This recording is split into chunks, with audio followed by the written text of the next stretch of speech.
د افغانستان پخوانی ولسمشر ډاکټر صاحب محمد اشرف غني کابل ته راغی او په یوې غونډه کې مهمه وینا ترسره کړه. د حقیقت نیوز چینل درنو کتونکو سلام، ستړي مه شئ، وخت مو بخیر. ګرانو کتونکو که حقیقت نیوز چینل مو نه وي سبسکرایب کړئ، په درنښت سره همدا اوس یې سبسکرایب کړئ تر څو زموږ مهم او تازه خبر تر ټولو د مخکې تر تاسو در ورسیږي.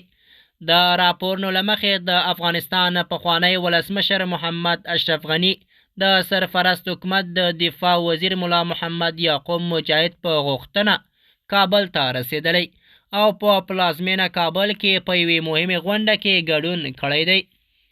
د سرچینو په وینا دا غونډه د کابل په یو لوی تالار کې جوړه شوې وه چې پکې د سرپرست حکومت یو شمېر لوړپوړي چارواکي، دیني عالمان، قومي مشران او د ټولنې بېلابېل استازي هم حاضر وو. ویل کېږي چې د غونډې هدف د هیواد د راتلونکي په اړه خبرې او د ملي یووالي د پیاوړتیا هڅې وي.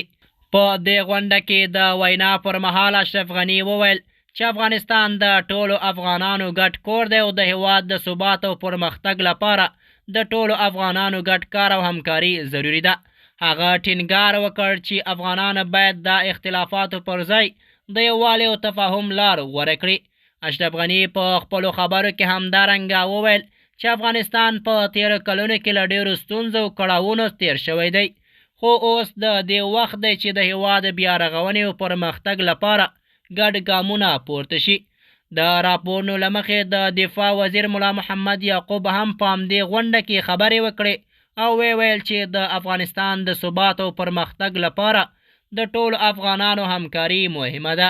هغه زیاته کړه د هیواد راتلونکی باید د سولې، امنیت او یووالي پر بنسټ جوړ شي.